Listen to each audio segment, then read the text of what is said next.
Hello बच्चों, आज हम लोग चैप्टर 6 के एक्सरसाइज 6.3 का कुछ क्वेश्चंस लगाएंगे और उस क्वेश्चन में हम लोग क्वेश्चन नंबर 7 लगाएंगे, क्योंकि हम देखे हैं क्वेश्चन नंबर 8 लगाएंगे। उसमें हम देखे हैं कि क्वेश्चन 1 to 7 जो है वो सारे क्वेश्चन का सॉल्यूशन वही है जो हम एग्जाम्पल में आप लोगों को लास्ट वीडियो में बता चुके हैं। ठीक है, तो उसको आप एग्ज़ाम्पल लास्ट वीडियो देख करके एग्ज़ाम्पल के थ्रू कीजिएगा और अगर कुछ फंसेगा तो कमेंट बॉक्स में लिखिएगा, बताएंगे। ठीक है, तो हम एग्जाम्पल 8 से जो हमें लग रहा है कि आप लोगों को थोड़ी परेशानी होगी उस क्वेश्चन को हम आपको बता रहे हैं। देखिए, अब इसमें क्या कहा है, find a point on the curve this at which the tangent is parallel to the chord joining the point 2, 0 and 4, 4। कहने का मतलब ये है कि ये कोई कर्व है और ये कर्व जो है, इस कर्व पे हमें कोई पॉइंट उस पॉइंट को निकालना है जिस पॉइंट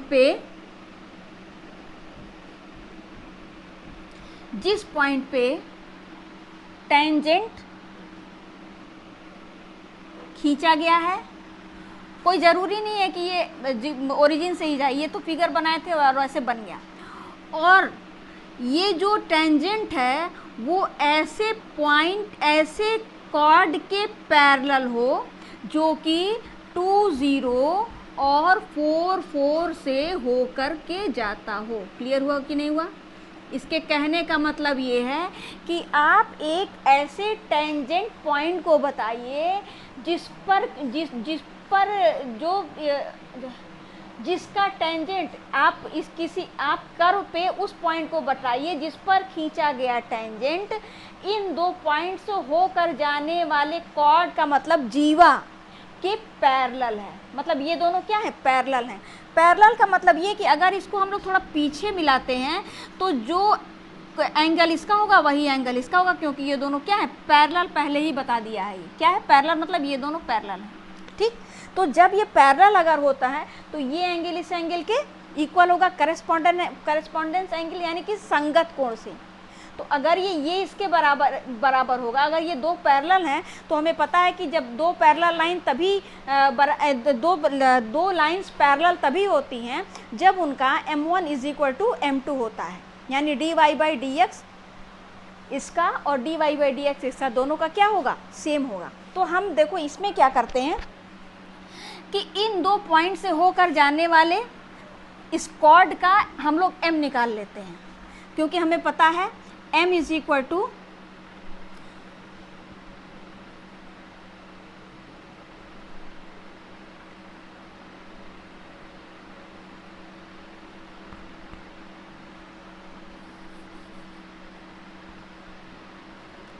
स्लोप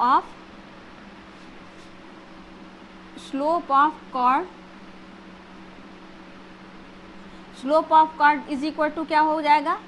मान लो m1 और ये इज इक्वल टू होता है y2 - y1 upon x2 - x1, यानी कि स्लोप ऑफ कॉर्ड मतलब जीवा की प्रवणता।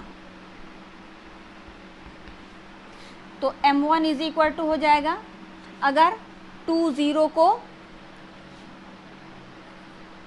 2, 0 और 4, 4, तो इसको मान लिया जाए x1 और ये हो जाएगा y1, और इसको मान लिया जाए x2 और y2।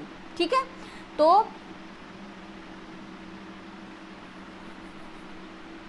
ये आपका हो जाएगा y2 कितना है? 4 माइनस y1 कितना है? 0, x2 कितना है? 4 माइनस x1 कितना है? 2 इज इक्वल टू 4/2, ये हो जाएगा m1। ठीक है, m1 हो गया। अब हम लोग इसी तरीके से निकाल सकते हैं स्लोप ऑफ टेंजेंट निकाल सकते हैं। तो slope of tangent is equal to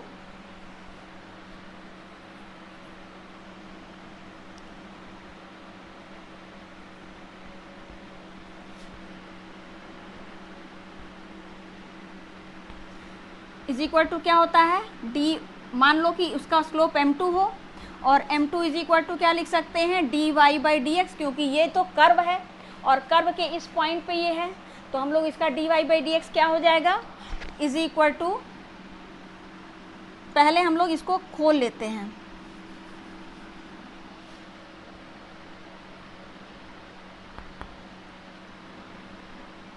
again equation of curve,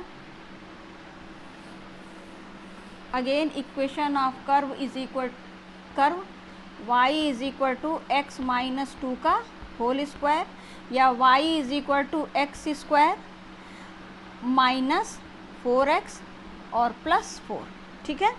अब हम लोग इसका लिख सकते हैं dy/dx is equal to 2x minus 4, ठीक है। अब ये हो जाएगा आपका slope of tangent is equal to, मान लो m1 इज इक्वल टू आपका हो जाएगा dy/dx इज इक्वल टू कितना, 2x माइनस 4। क्लियर हुआ। अब हम लोग क्या करते हैं कि कहा है कि ये दोनों क्या है, पैरेलल हैं, यानी कि m1 इज इक्वल टू क्या होगा, m2,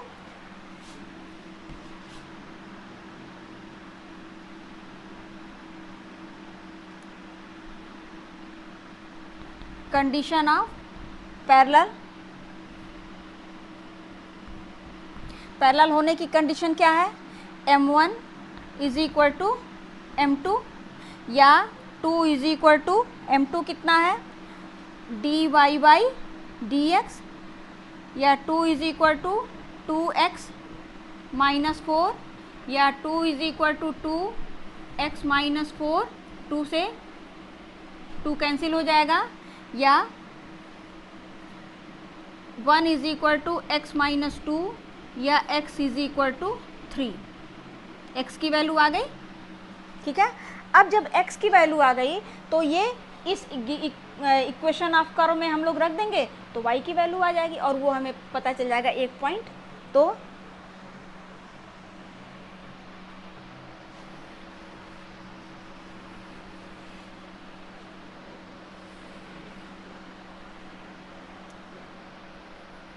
now put x is equal to 3 in equation of curve, तो क्या हो जाएगा, y is equal to x minus 2 का होल स्क्वायर है, इज इक्वल टू 3 माइनस 2 का whole square is equal to 1, यानी कि y इज इक्वल टू क्या हो जाएगा, 1। तो टेंजेंट पॉइंट इज क्या हो जाएगा, therefore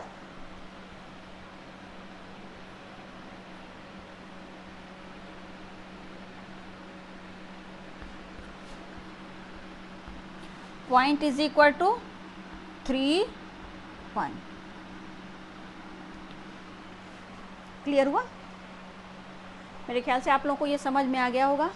तो हम लोग नेक्स्ट क्वेश्चन पे आते हैं। अगर आप लोगों को ये करना हो तो वीडियो पॉज करके आप देख सकते हैं, ठीक है।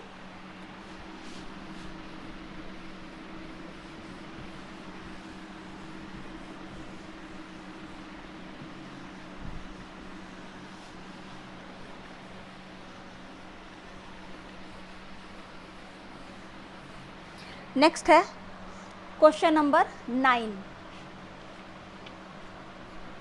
अब क्वेश्चन नंबर 9 क्या है,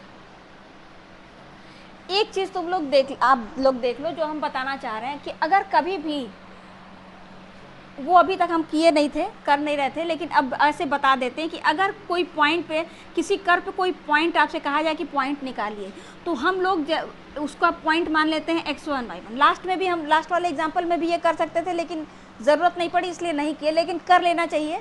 तो देखो, मान लो अगर ये कोई कर्व है y is equal to y square is equal to 4ax, कोई कर्व है, अगर दिया रहे कि कोई कर्व है उस पर आप टेंजेंट पॉइंट बताइए, तो टेंजेंट पॉइंट बताइए, हमें नहीं पता है तो हम लोग इस टेंजेंट पॉइंट x1 y1 मान लेते हैं। तो हम लोग सबसे पहला काम यही किया जाए कि जो इक्वेशन ऑफ कर्व है उसको इस पॉइंट से सेटिस्फाई करा दिया, क्योंकि अगर कोई कर्व होता है उस पर कोई पॉइंट होता है तो वो पॉइंट उस कर्व को सेटिस्फाई करता है। तो सबसे पहला काम हम लोग को कर देना चाहिए इस पॉइंट से इस कर्व को सेटिस्फाई, यानी हो जाएगा y1 square is equal to 4ax1। अब ठीक इसी तरीके से हम लोग क्वेश्चन आगे देखेंगे। कोई भी क्वेश्चन हो, अगर उस पर कोई पॉइंट है तो उससे पहले इक्वेशन ऑफ कर्व को सेटिस्फाई जरूर कर लेना चाहिए, ठीक है। अब क्वेश्चन नंबर 9 देखते हैं। कहा है find the point on the curve this at which the tangent is इतना। कहा है कोई कर्व दिया हुआ है, हमें पॉइंट निकालना है।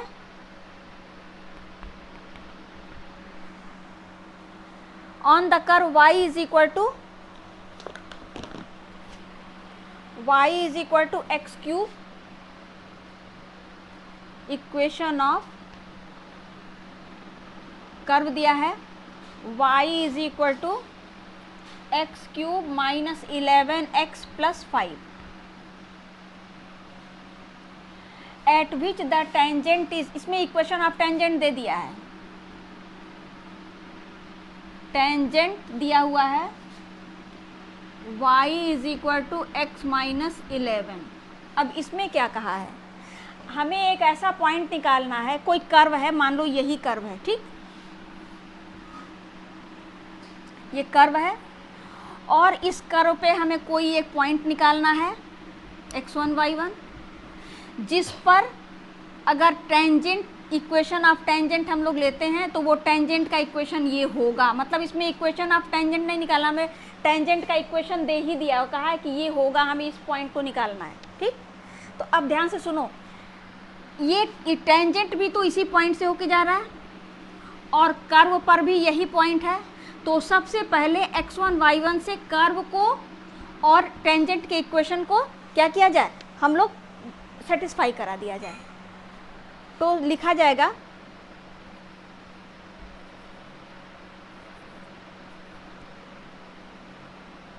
Since x1 y1 is on the curve and tangent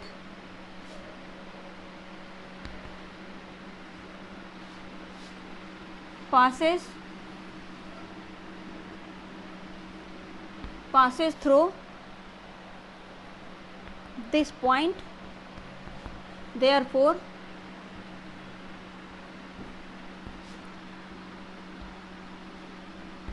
satisfying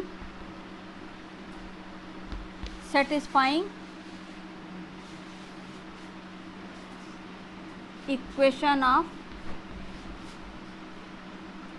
curve and tangent by point x1 y1 we get। तो जब इसको सेटिस्फाई कराएंगे तो क्या हो जाएगा, y1 is equal to x1 cube minus 11x1 plus 5, ये हो गया इक्वेशन 1, और y1 is equal to x1 minus 11, ये हो गया इक्वेशन 2। जब भी किसी क्वेश्चन में पॉइंट दिया रहे, पॉइंट निकालना हो, तो हम लोग सबसे पहला काम ये सेटिस्फाई करा लेते हैं, ठीक। अब इसके बाद हम लोग नेक्स्ट काम क्या करेंगे, अब नेक्स्ट काम क्या कहा है हम लोगों से, पॉइंट निकालना है। तो पॉइंट निकालना है तो पहले इसका हम लोग क्या किया जाए, dy/dx निकाल लिया जाए। क्लियर हुआ। अब देखो क्या है, इसका जो dy/dx निकालेंगे और ये जो लाइन का जो dy/dx होगा वो दोनों क्या होना चाहिए, सेम, क्योंकि लाइन टेंजेंट है और हम लोग जो इसका dy/dx निकालते हैं वो भी टेंजेंट का ही स्लोप होता है। तो इसका dy/dx और इसका dy/dx दोनों क्या होना चाहिए, सेम होना चाहिए, क्योंकि ये जो है इसका ये क्या है, उस कर्व का टेंजेंट है। तो हम लोग करते हैं अब यहाँ से y is equal to x cube minus 11x plus 5, तो ये हो जाएगा dy by d x is equal to 3x square minus 11, और किस पॉइंट पे, x1 y1 पे, तो इसको x1 y1 से सेटिस्फाई कर दीजिए, dy by d x at x1 y1 is equal to 3x1 square minus 11। ठीक है, एक तो ये हो गया। अब नेक्स्ट हम लोग क्या करेंगे कि इसका डी डी एक्स निकाल लिया जाए, क्योंकि इसका डी डी एक्स का डी वाई बाई डी, इसका डी डी एक्स निकालेंगे, वो टेंजेंट का डी डी एक्स है और ये टेंजेंट गिवन है, तो इसका भी डी डी एक्स वही होगा जो कि इसका होगा। तो नेक्स्ट हम लोग देखा जाए,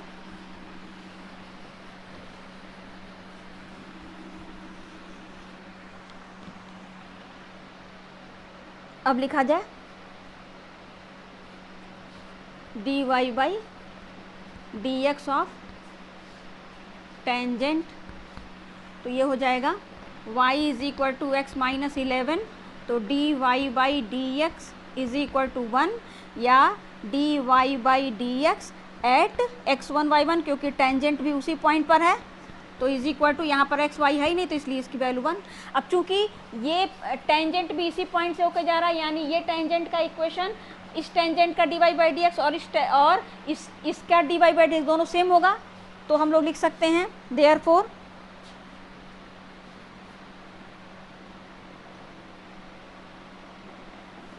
देयरफॉर इसको बना लो 1 और इसको बना लो 2। Therefore from 1 and 2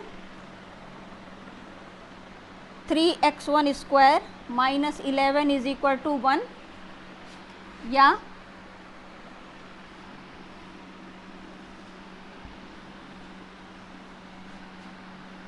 3x1 square is equal to 12, या x1 square is equal to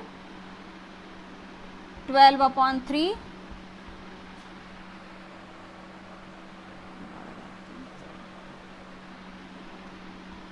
या x1 square is equal to 4, या x1 is equal two plus minus 2। ठीक है, अब हम लोग अब x1 की वैल्यू आ गई, अब x1 की वैल्यू किसी में भी रख दिया जाए, इसमें ही रख दिया जो हम लोग एक बनाए थे इक्वेशन,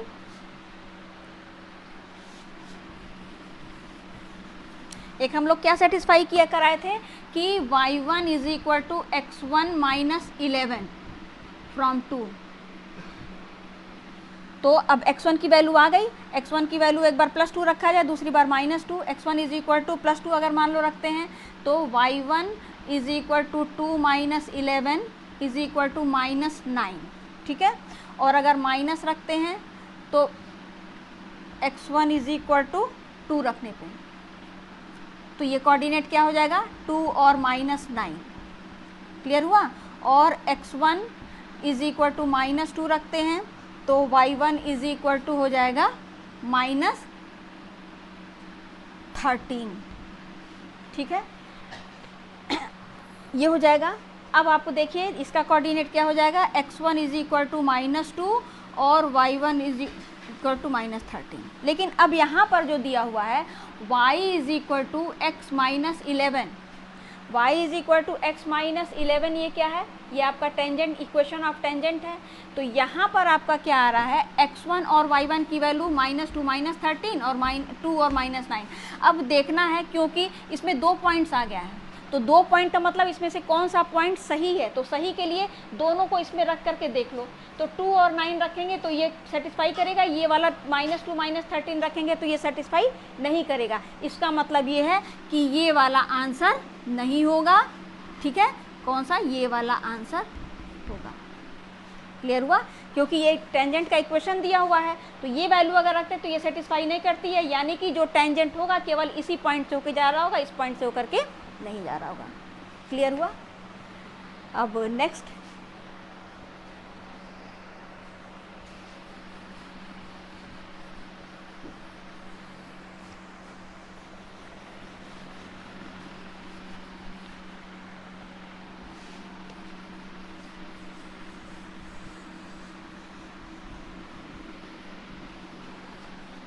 अब क्वेश्चन 10 से लेकर के 14 तक जो कि हम आपको एग्जाम्पल में पहले बता चुके हैं वैसा ही है, उसको आप लोग खुद लगाइएगा।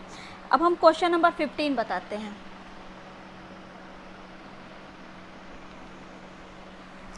15 में देखिए कहा है find the equation of the tangent line to the curve this y is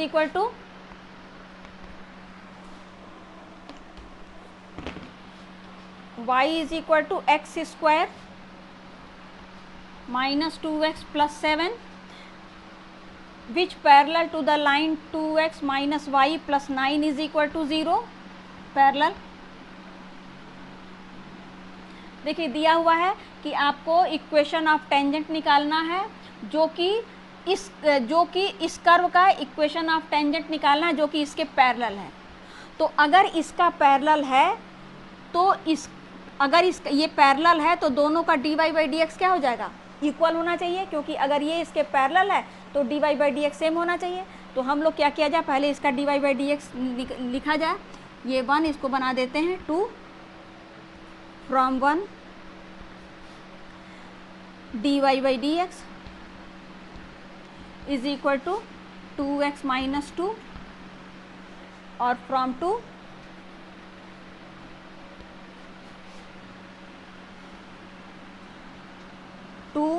minus, या इसको लिख सकते हैं y is equal to 2x plus 9 या dy by d x is equal to 2।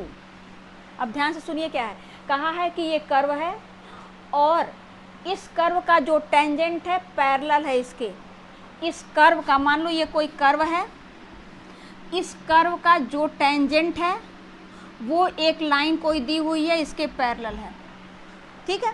तो ये लाइन अगर ये है तो इसके पैरेलल का मतलब ये है इसका dy बाई डी एक्स और इसका dy बाई डी एक्स दोनों सेम, क्योंकि पैरेलल की कंडीशन ही होती है कि m1 is equal to m2। तो इन दोनों का dy by d x same कर दो और पॉइंट अपने आप आ जाएगा, ठीक है। तो हम लोग लिख सकते हैं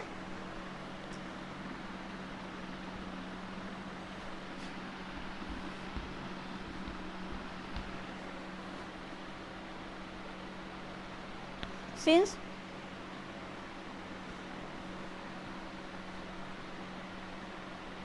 tangent and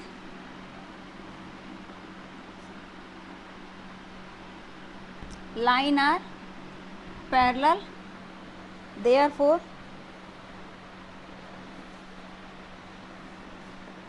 from 3 and 4 दोनों को इक्वल कर दो, कितना हो जाएगा 2x minus 2 is equal to 2 या 2x इज इक्वल टू 4 या x is equal to 2। x is equal to 2 आ गया। अब x इज इक्वल टू 2 आ गया तो 1 में रख दीजिए, put x is equal to 2 in 1, we get क्या हो जाएगा y इज इक्वल टू 2 का square minus 2 into 2 plus 7 is equal to 4 minus 4 plus 7, y is equal to कितना हो जाएगा 7। यानी कि अगर पैरेलल है तो आंसर उसका कितना हो जाएगा, तो point is x is equal to 2 पे y इज इक्वल टू 7।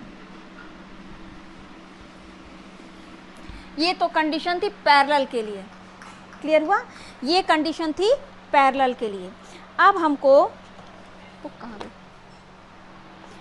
दूसरे वाले में, नेक्स्ट वाले में दिया है परपेंडिकुलर। तो जैसे हम लोग इसका और इसका dy बाई डी एक्स निकाल करके क्या किए हैं, ये चूंकि पैरेलल है इसलिए इन दोनों को क्या कर दिए, दोनों को बराबर कर दिए, यानी 2x minus 2 is equal to ये, तो x की वैल्यू आ गई। ठीक इसी तरीके से परपेंडिकुलर में क्या करेंगे, ये dy बाई डी एक्स तो कर्व का निकाले ही हैं और दूसरा जो परपेंडिकुलर का होगा उसका भी dy बाई डी एक्स निकाल लेंगे और क्या करेंगे, दोनों का मल्टीप्लाई इज इक्वल टू -1 करेंगे, ठीक है। नेक्स्ट हम देख लेते हैं एक बार, ये क्या दिया हुआ है next, 5y minus 15x, 5y minus 15x is equal to 13। ये इसका क्या है, ये सेकेंड पार्ट है। अब ये क्या कहा है, परपेंडिकुलर, परपेंडिकुलर है ये। तो परपेंडिकुलर के लिए हम लोग क्या करेंगे, पहले तो हम लोग इसको dy बाई डी एक्स निकाल लेंगे फर्स्ट का, और फ्रॉम 2 क्या हो जाएगा, लिख सकते हैं 5y is equal to 15x plus 13 या y 5 dy by dx is equal to 15, यानी कि dy by dx is equal to 3, इसको कर लो 4। अब हम लोग 3 और 4 से कितना dy by dx of 3 into dy by dx of 4 is equal to -1। तो dy बाई dx का ये एक dy by dx 2s minus 2 रख लेना और यहाँ 3 रख लेंगे, इसको सिंप्लीफाई कर लेंगे, x की वैल्यू आ जाएगी, x की वैल्यू फिर इसकी इक्वेशन में रख देंगे तो y की वैल्यू आ जाएगी और इसी तरीके से पॉइंट आ जाएगा। क्लियर हुआ? मेरे ख्याल से आप लोगों को समझ में आ गया होगा। अब यहाँ के बाद से बस कुछ करना नहीं है, dy बाई dx ये वाली वैल्यू रख देनी है, यानी कि 2x माइनस 2 इंटू इसकी वैल्यू कितनी आई है 3 इज इक्वल टू -1। अब इसको सिंप्लीफाई कर लेंगे आप लोग, इसको सिंप्लीफाई कर लेंगे तो आपका कंप्लीट हो जाएगा। मेरे ख्याल से आप लोगों को समझ में आ गया होगा। अगर मेरा ये वीडियो पसंद आया तो प्लीज़ लाइक और सब्सक्राइब के साथ साथ बेल आइकन दबाना ज़रूर भूलिएगा नहीं। और अगर समझ में आया, अगर नहीं समझ में आया तो कमेंट बॉक्स में लिखिए, हम आपको बताने की कोशिश करेंगे। Thank you.